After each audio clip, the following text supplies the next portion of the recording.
I don't know if this is toxic though, because I stream and streaming infects every part of my life. I feel like it'd be really cool to have a partner that you could like throw into your career or job related stuff.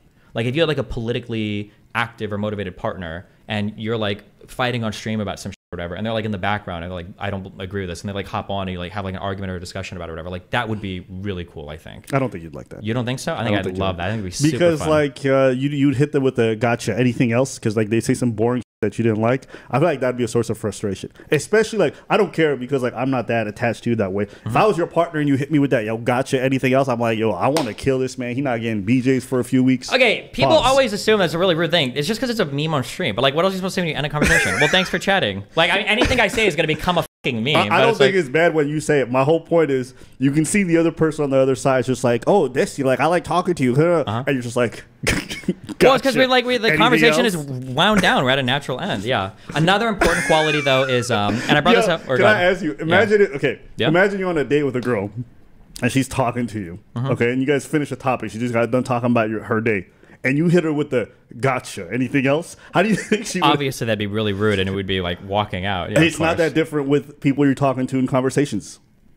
I disagree. There's no way to politely end a conversation when somebody comes in and they start talking about a bunch of shit I don't give a fuck about. Like, what am I supposed to say? Like, people will come in and start rambling about, like, I'll be like, oh, hey, what's up? John, you joined the Discord. And John's like, hey, Destiny, what's up? I just want to let you know that I saw this thing on TV today and did blah, blah, blah. I'm like, okay, I'm literally watching a video of a dude with a penis pump. Like, what the fuck do you want me to say about this? I'm like, okay, cool. Anything else you want to share with us, I guess? Like, yeah, I don't know what the fuck I'm supposed to say. I understand your feeling, but you have to understand the other person on the other side is excited to talk to you. So they're wanting to engage with you on some level emotionally. So when you say that and you don't care, it's almost like a one-sided relationship. I agree. So I imagine that with your partner, I know because you can't hide that part of yourself, you would eventually hit them with that during conversation. I don't think I would do that with a partner. But also, listen, that's on them. If you want to be interested in me and captivated me, you can't just come to me and start rambling a bunch of random shit that you don't even want my feedback or opinion on, and then like expect me to just be excited. Like, no, come on. Like, listen, that's on them. You are like maybe this is glazing you a little bit, but like you're pretty exceptionally like neurodivergent when it comes to being heavily interested in having a lot of general knowledge about a lot of different things. Sure. I think it's very easy for somebody to come into a field with you at some point and just get into a conversation. You're like, I've already heard all this. A little bit. So here, I'll give a tip, okay? If you're an orbiter and you're trying to, okay, conversationally riz me, or if you're just a person in general, okay? I think this is almost always true, okay? When there's something that I'm excited to talk about with somebody, usually what I try to build into the conversation is, are there hooks here that I can try to figure out if the person has an interest or is it relevant to them somehow?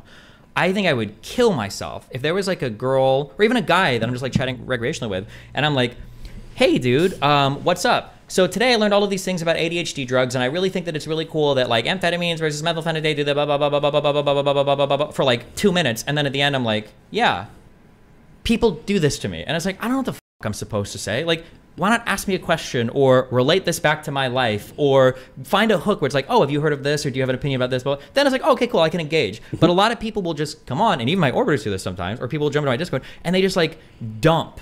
And then there's not even like a question for me. And I was like, I don't know. And they like finish talking. I'm like supposed to engage. Like, I don't even know if I care about this topic. Yeah. Like generally when you come into Discord, you usually have a specific question or you're commenting on a specific thing. And there's like a back and forth that happens. I don't think you've ever come into Discord to just like say like 10 minutes of things and then just like wait there for me to respond. Like you typically have like a prompt or a question or something. Yeah. Or if you do come in, actually, I'll take it a step further because you're even aware of this. Sometimes you do come in just to share an experience and you're not expecting feedback, but you actually explicitly say it. There have been times you've jumped into the room and you're like, hey, I just want to get my perspective on this. You said this, and I just want you to know that I've seen this or that or that or that. I just want to share that perspective. And then you're like, yeah. And because you're aware that like if you just came in and just like said that and just waited there, it would be weird. But even you're aware of that. Yeah. So people do that. That's on them, not me. Okay. They need to figure that out. I'm good. Fair. I mean, listen, if you essentially need to meet a woman who's kind of like me in that sense. Kind of, yeah. Kind of a related question to this. How much time per day do you think you would ideally spend with a partner? I don't think shared hobbies are that important. I think shared cultural references are really important. So, for example, there are probably things that you think are culturally relevant that you're like investing your time in and taking an interest in that I think it's important to be able to talk about with your partner with in a way that they understand it. Okay.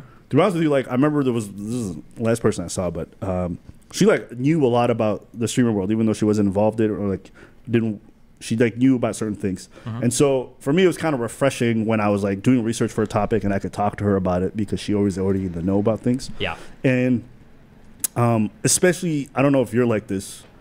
I'm not somebody who likes to just sit down every day and be like, oh, so this is what I'm feeling. And this is like, but if it's just talking about a topic that I'm interested in or whatever, and that she gets it, then it's very enjoyable. But I don't like just brandishing that on somebody who has zero interest in that kind of stuff. Does that make sense? Yes. Yeah. This is why, I don't know if we've talked about this before, but when I was in LA for about 3 years, I removed all my social media stuff from my profile because I wanted to talk to girls that didn't know anything about me. Yeah. Because something that's fun and kind of addicting, is the idea of like the kind of, I don't know if you'd say like the butterflies or the fun of like getting to know somebody for the first time and like the selectively revealing information, and like that process was fun. And up to that time, every person that I met already knew like so much stuff about me. So it kind of felt like a little bit one-sided. Like I've got to like interrogate this person to figure out stuff about their life so we can be like on an even playing field because I don't know anything about them, right? Yeah, but they're never asking me like, oh, like what do you do for, oh, blah, blah, blah. They're saying shit like, oh, I saw your video with this and I remember this and blah, blah, blah. And for a few years, that was kind of enjoyable, like getting to that new person experience. But then I gravitated towards what you said, where now I realize like I need somebody that if they're not a part of this world, they have a big understanding of this world. Yeah. Because otherwise it's so weird when I talk to them like, oh, what did you do today? And it's like, my whole life revolves around my stream. And if you don't care about these things, I literally have nothing to say to you. Yeah. Because think about like you're going through this whole thing with like, you know, Mr. Girl and Lav or whatever. Somebody who's already in the know with this kind of stuff can just instantly plug in and you can let out your frustration rather than have to do a whole bunch of backstory explaining stuff. And then they might not even be interested at the end of it. Then it's like there's a disconnect here with something that's like really big in my life that's happening where this person can't take an interest at all. Exactly, yeah. Or like you said, and it sounds like you're aware of this and I'm hyper aware of this. I hate this. I don't like to... if I'm going to share something with somebody, they have to have a genuine interest. It can't be a like I'm interested in this because it's you, babe, and I want to support you. No. Yeah, I've had big relationship fights with that in the past because sometimes I've had the feeling of like the person is trying to get involved in something, but they're only doing it because they want to be involved in something that I'm involved in. They don't have the genuine interest for it. And I was like, I would rather just not be a part of this at all. Absolutely, I get that feeling. Yeah. Okay. Let's see. You asked me about the hobbies, right? Yeah, hobbies. Yeah. I don't think it's that important. I think as long as you guys make time for each other, I don't think it's that important. Yeah. In fact, I would argue that having the same hobbies can sometimes be a bit of a problem because sometimes your hobby is your escape a little bit from everything. And having to have your partner there with you like all the time when you go can be a bit of a frustration when you just want to be able to do it by yourself. So like if I had a partner and she liked dancing, that's great. I don't want to be like glued to the hip with her every time I go out salsa dancing or whatever it might be. And I imagine for people who go to the gym, going with your partner is great, but sometimes you just want to go to get your head out of it. You don't want your partner hovering over every set you're doing or whatever it is at the gym. So I think it's good to be able to do some things in short term with each other, but your hobbies should not be so interlocked like everything is always together. Yeah. I wonder if that has to do with hobbies or just with like how much space the other person's giving you. Because like on one hand, I could see that like having a huge overlap in hobbies would be nice because it's very easy and organic to do anything with a partner.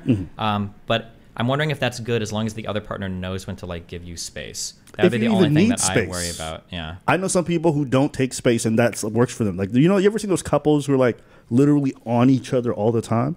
I imagine for those kind of people, always being around each other for hobbies is probably comforting because like it get rid of the feeling of insecurity that they have when their partners are not around or whatever it might be. Yeah. So, yeah, there are definitely people I see, and there have been people that I've seen like this, and I'm like, this is not going to work. Like, he's going to hit it. But they end up staying together for a long time. Like, Absolutely. oh, I guess maybe they do like it. Yeah, I guess it works. Yeah. Yeah.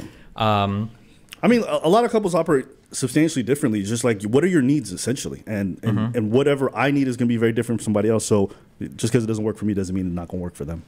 Yeah. I'm always trying to figure out like what is the thing, because sometimes I'm trying to figure out like, is this thing important or is it like a proxy for another thing that's important and I'm missing that.